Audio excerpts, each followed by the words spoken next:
जय श्री राम। नमस्कार दोस्तों, स्वागत है आप सभी का आपके अपने YouTube चैनल चंद्रमनीषा भक्ति पर। दोस्तों, आज की इस वीडियो में हम लोग उसके आगे का अध्याय पढ़ेंगे जहाँ तक हम लोगों ने पढ़ लिया है श्री रामचरितमानस। अगर दोस्तों आप वीडियो पर नए हैं तो प्लीज़ जाकर सारी वीडियो को देखते आइए, तब जाकर आपको ये सारी कथाएँ आपको समझ में आएंगी दोस्तों, और आपको अच्छा भी लगेगा।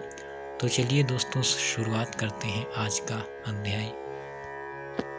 तो दोस्तों, हम लोगों ने इस दोहे तक पढ़ा है जब जनकपुर की सुंदरता का वर्णन हो रहा है, राजा के महल का वर्णन हुआ जहाँ पर राजा जनक जी रहते हैं, और फिर माता सीता जी के महल का वर्णन हुआ जहाँ पर वो रहती हैं। उसकी तो शोभा का वर्णन ही नहीं किया जा सकता, इतनी सुंदर वहाँ की शोभा है। अब आगे हम लोग पढ़ रहे हैं। सुभग द्वार सब कुलिस कपाटा, भूप भीर नट मागध भाटा, बनी विशाल बाजी गजसाला, आए गय रथ संग कुल सब काला। राजमहल के सब दरवाजे फाटक सुंदर हैं, जिनमें वज्र के मजबूत अथवा हीरों के चमकते हुए किवाड़ लगे हैं। वहाँ मातहत राजाओं, नटों, मागधों और भाटों की भीड़ लगी रहती है।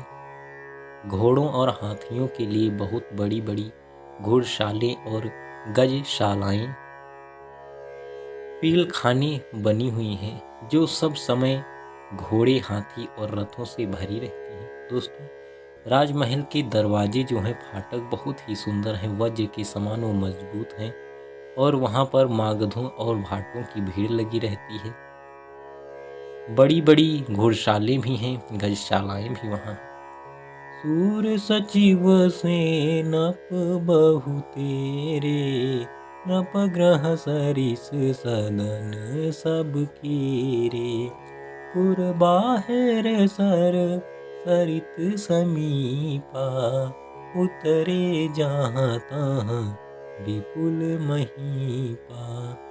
बहुत से शूरवीर मंत्री और सेनापति हैं, उन सबके घर भी राजमहल सरीखे ही हैं। नगर के बाहर तालाब और नदी के निकट जहाँ तहाँ बहुत से राजा लोग उतरे वे डेरा डाले हुए हैं, क्योंकि दोस्तों वहाँ पर सीता जी का स्वयंवर होना है, इसीलिए सभी राजा लोग आ गए हैं और अपना डेरा जहाँ तहाँ लगा दिया है, उन्होंने डाल दिया है। देखी अनूप एक आंवराई, सब सुपास सब भांति सुहाई, कौशिक कह्यो मोर मनु माना, इहाँ रहिए रघु वीर सुजाना। वहाँ आमों का एक अनुपम बाग देखकर, जहाँ सब प्रकार के सुभीते थे और सब तरह से सुहावना था, विश्वामित्र जी ने कहा, हे सुजान रघुवीर, मेरा मन कहता है कि यहीं रहा जाए। दोस्तों, विश्वामित्र जी के साथ राम लक्ष्मण जा रहे थे, तो एक जगह आमों का एक अनुपम बाग देखा, काफ़ी सुंदर था, वहाँ पर थी, तो उन्होंने कहा कि मेरा मन करता है यहीं रहा जाए।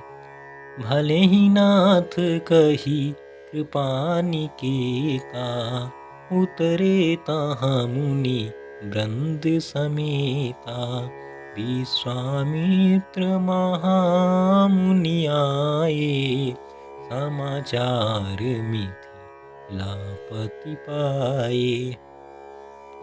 कृपा के धाम श्री रामचंद्र जी बहुत अच्छा स्वामिन कहकर वहीं मुनियों के समूह के साथ ठहर गए। मिथिलापति जनक जी ने जब यह समाचार पाया कि महामुनि विश्वामित्र आए हैं, दोस्तों, वहाँ पर भगवान रुक जाते हैं गुरु और की आज्ञा मानकर, और कहते हैं बहुत अच्छा है स्वामी। तो मिथिलापति जनक जी जब जानते हैं, समाचार पाते हैं कि विश्वामित्र जी आए हैं, तो देखिए उन्होंने क्या किया। संग सचिव सुचि भूरि भट, भूसुर बर गुर ज्ञाति, चले मिलन मुनि नायक ही, मुदित राउ एहि भांति।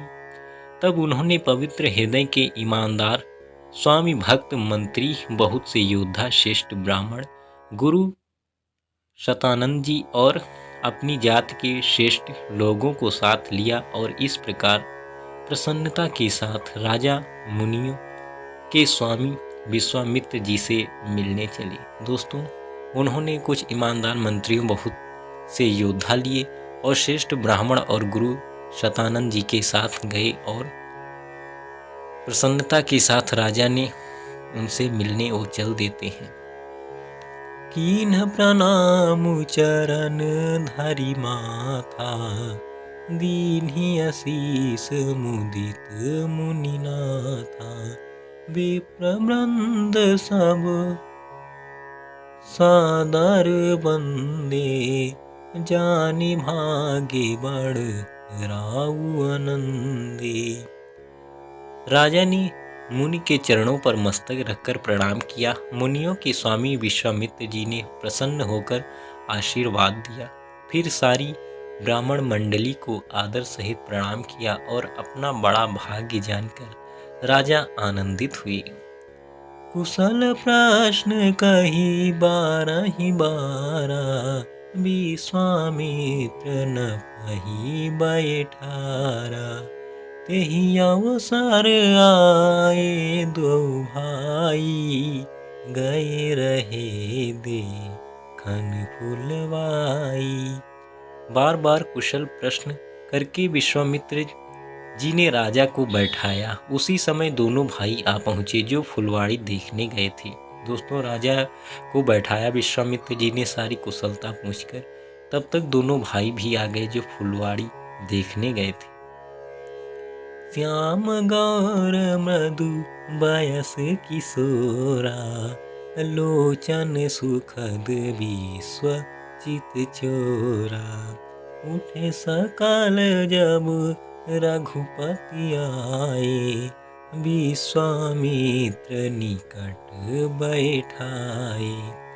सुकुमार किशोर अवस्था वाले श्याम और गौर वर्ण के दोनों कुमार नेत्रों को सुख देने वाले और सारे विश्व के चित्त को चुराने वाले। जब रघुनाथ जी आए तब सभी उनके रूप एवं तेज से प्रभावित होकर उठकर खड़े हो गए। विश्वामित्र जी ने उनको अपने पास बैठा लिया। दोस्तों, जब भगवान आते हैं, दोनों सुकुमार किशोर अवस्था वाले हैं। श्याम गौर वर्ण के दोनों को कुमार नेत्रों को सुख देने वाले हैं, सारे विश्व का चित्त चुराने वाले हैं। जब वो आते हैं दोस्तों, सब लोग इतनी चकित हो जाते हैं और उनके तेज और रूप से प्रभावित होकर उठ खड़े होते हैं। भय सब सुखी देखी दो भ्राता, बारी बिलोचन पुलकित गाता। मूरति मधुर मनोहर देखी, भयो विदेहु विदेहु विशेषी। दोनों भाइयों को देखकर सभी सुखी हुए।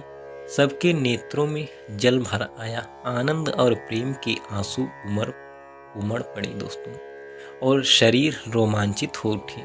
राम जी की मधुर मनोहर मूर्ति को देखकर विदेह जनक विशेष रूप से विदेह तथा देह की शुद्ध बुद्ध से रहित हो गए। दोस्तों, जब दोनों भाई आते हैं तो सबके नेत्रों से जल भराया, अर्थात आनंद और प्रेम के आंसू उमड़ पड़े। शरीर में रोमांच हो उठा और उनकी मनोहर मूर्ति को देखकर तो जनक जी को तो विशेष ही देह की सुध ही नहीं रही। प्रेम मगन मनु जानी नृपु, करि विवेकु धरि धीर। बोल्यो मुनि पद नाई सिरु, गद गद गिरा गभीर। मन को प्रेम में मग्न जान राजा जनक ने विवेक का आश्रय लेकर धीरज धारण किया और मुनि के चरणों में सिर नवाकर गदगद प्रेम भरी गंभीर वाणी कहा। दोस्तों, राजा ने देखा कि वो प्रेम में अत्यंत ही मग्न हो गए हैं। फिर जनक ने विवेक का आश्रय लिया और धीरज धारण किया और फिर मुनि के चरणों में सिर नवाकर गदगद प्रेम भरी गंभीर वाणी कहा। तो देखिए दोस्तों वो क्या कहते हैं। कहु नाथ सुंदर दो बालक, मुनि कुल तिलक की नृप कुल पालक। ब्रह्म जो निगम नेति कही गावा, उभय विष धरी की सोईयावा। हे नाथ कहिए, ये दोनों सुंदर बालक मुनि कुल के आभूषण हैं या किसी राजवंश के पालक, अथवा जिसका वेदों ने नीति कहकर गान किया है, कहीं वह ब्रह्म तो युगल रूप धारण कर नहीं आया। दोस्तों अब राजा पूछ रहे हैं कि ये कौन है, ये मुनि कुल के हैं या राजा के कोई पालक हैं, जिसका या फिर जिसका वेदों ने नेति नेति कहकर गान किया है, कहीं वह ब्रह्म तो नहीं है। सहज विराग रूप मनु मोरा, थकित हो तजिमी चंद चकोरा। ताते प्रभु पूछ्यूं सती भाऊ, कहु नाथ जनी करहु दुराऊ। मेरा मन जो स्वभाव से ही वैराग्य रूप बना हुआ है, इन्हें देखकर इस तरह मुग्ध हो रहा है जैसे चंद्रमा को देखकर चकोर। हे प्रभु, इसीलिए मैं आपसे सत्य निश्चल भाव से पूछता हूँ। हे नाथ बताइए, छिपाओ ना कीजिए। दोस्तों वो कह रहे हैं कि मेरे मन में इन्हें देखकर अत्यंत ही प्रेम उत्पन्न हुआ है, इन्हें देखकर मैं मुग्ध हो गया हूँ जैसे चंद्रमा को देखकर चकोर। वो कहते हैं मुझे सत्य भाव से बताइए ये कौन है। इन्हीं बिलोकत अति अनुरागा, बर बस ब्रह्म सुख ही मन त्यागा। कहाँ मुनि बिहसी कहे हो न पनीका, बचन तुम्हारे न हो अलीका। इनको देखते ही अत्यंत प्रेम के वश होकर मेरे मन में जबरदस्ती ब्रह्म सुख को त्याग दिया। वो कह रहे मेरे मन ने ब्रह्म सुख को त्याग दिया है। मुनि ने हंसकर कहा, हे राजन, आपने ठीक यथार्थ ही कहा, आपका वचन मिथ्या नहीं हो सकता।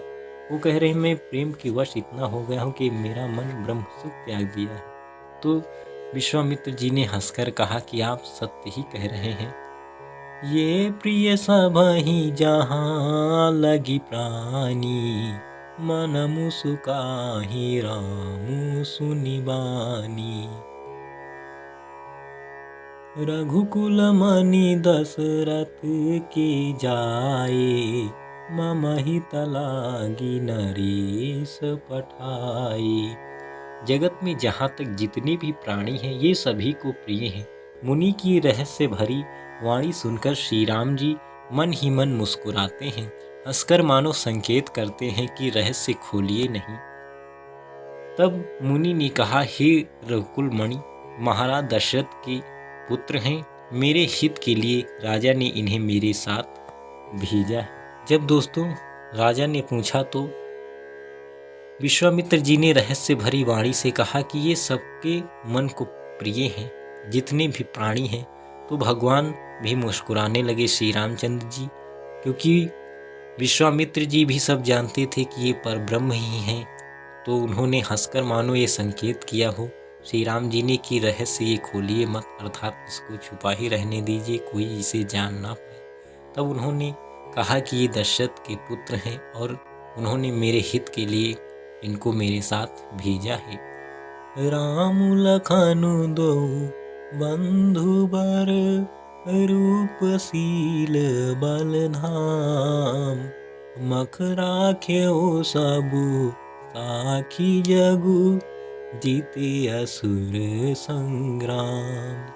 ये राम और लक्ष्मण दोनों श्रेष्ठ भाई रूप शील और बल के धाम हैं। सारा जगत इस बात का साक्षी है कि इन्होंने युद्ध में असुरों को जीतकर मेरे यज्ञ की रक्षा की है। दोस्तों वो बताते हैं कि राम और लक्ष्मण दोनों श्रेष्ठ भाई रूप शील और बल के धाम हैं, अर्थात ये बहुत ही सरल भी हैं और बल के धाम भी हैं, अर्थात बलवान भी ये हैं।